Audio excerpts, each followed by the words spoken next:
Welcome to the last video in the series on conflict resolution in your relationships. I've put links below for the other two videos if you'd like to see them.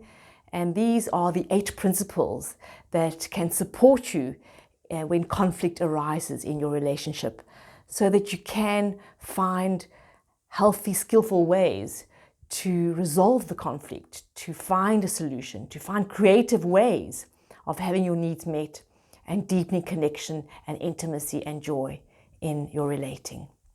So the last video today is a practice which I call Safely Home to the Heart of Love. I'll explain that in a moment. And the last principle is about the courageous conversation when the storm has passed. So Safely Home to the Heart of Love is basically an acronym. The Safely is an acronym.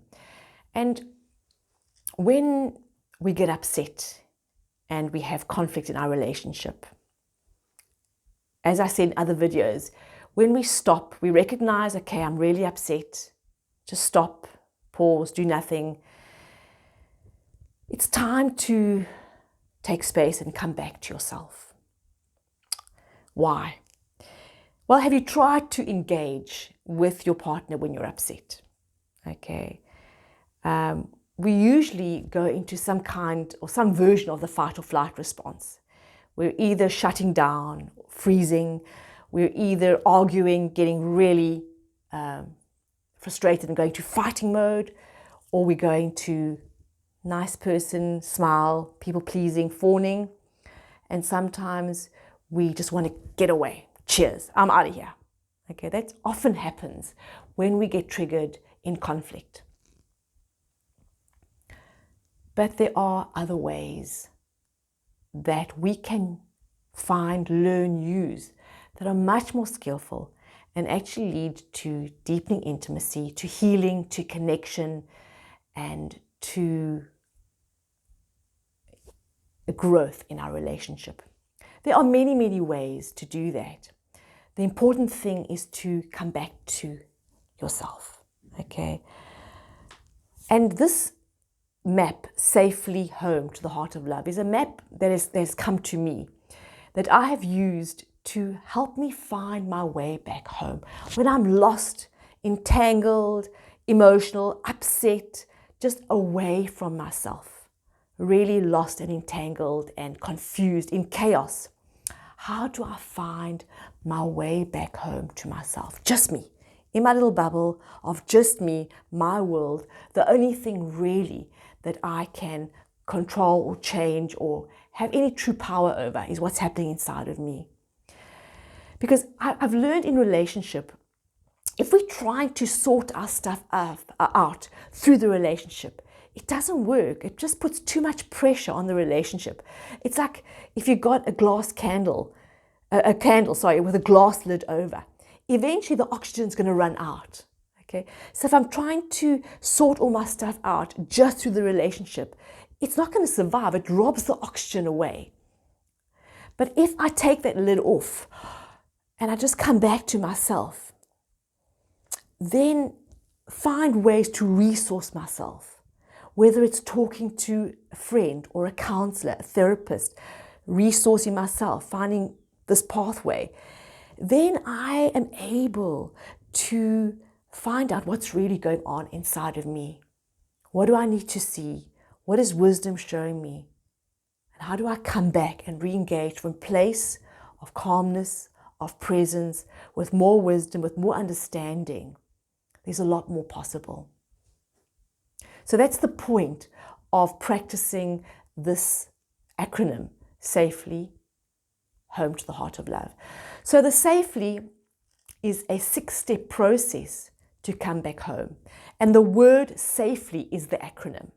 The phrase is Safely Home to the Heart of Love, because this is where I come home to, in my heart, to love. That's where home really is. And the map is the word safely. So S is to stop.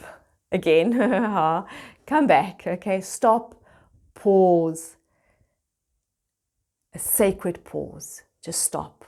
when I'm upset, when I'm away from myself, when I'm lost in the drama of life, in chaos, in confusion, in upset, in not knowing what to do, in just unease and unhappiness, just stop. The A of safely is to bring attention into the body and breathe. A for attention into the body and breathe. In other words, once I've stopped, I've taken some time out, I've just paused, bring my attention, come into my heart and my belly and start breathing. Just deep breaths and find where it hurts in the body, whether it's physically or emotionally. Where does it hurt? Maybe it's a tightness in my throat. Maybe it's a constriction in my heart. Maybe it's a knot in my stomach. Maybe it's a stabbing pain in my back. Maybe it's a pressure in my head.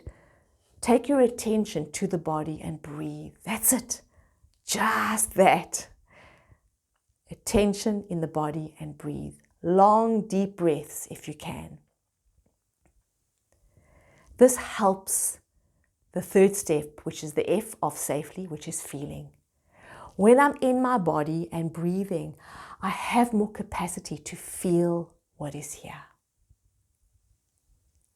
To be able to just open and be with these feelings that are coming up.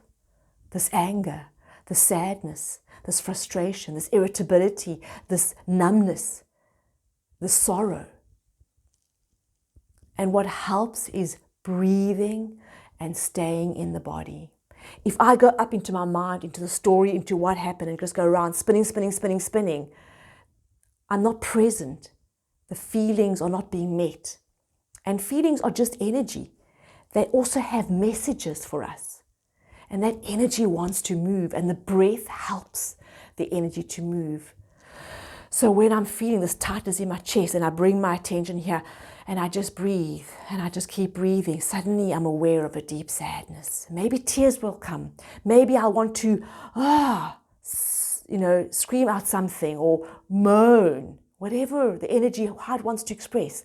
I can just let it be. Instead of shutting down and closing off, I breathe, the energy can move. And it's like an emotional storm. When a big upset comes, it's like a big storm. And imagine if there's a desert storm. Can you find your way in a desert storm? No. The best thing you can do is to stop and wait till the storm passes. And so once the emotional storm has passed and I come to a place where there's a little bit more space, a little bit more ease, then I can do the E of safely, the inquiry. And that's asking a really powerful, open-ended question to be able to go deeper and find out what's really going on. Questions like, what is the truth here? What is it that life is wanting to show me in this situation? If wisdom could see this situation, what would wisdom see?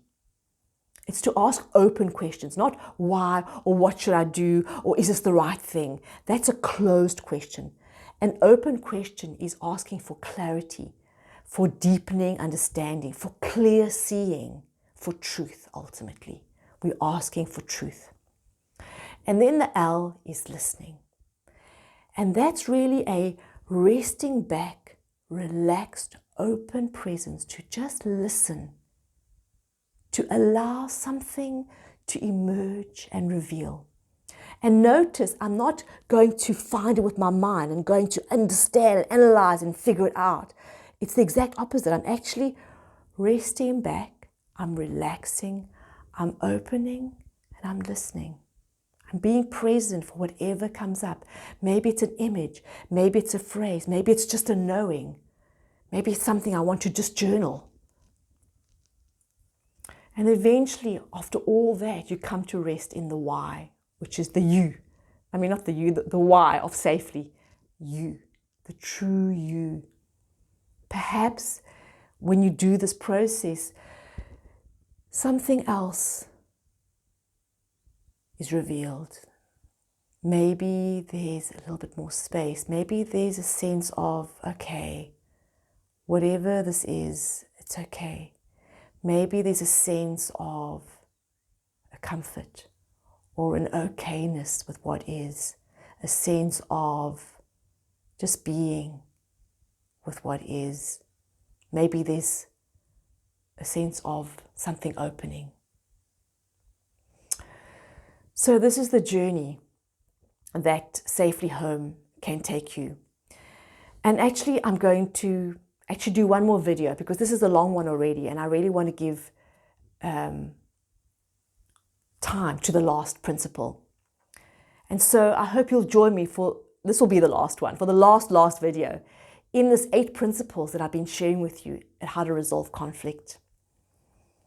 My name is Julia and I'm a life coach, and I really love this work. I love to support people on their journey. I love helping people find their way inside and deepen, get more clarity, find more space, find inner resources, find wisdom, find truth within themselves, not out there in the world, but coming inside and becoming your own teacher, your own wisdom keeper. It's available to all of us. So join me for the last video where I'll do the 8th principle about the courageous conversation.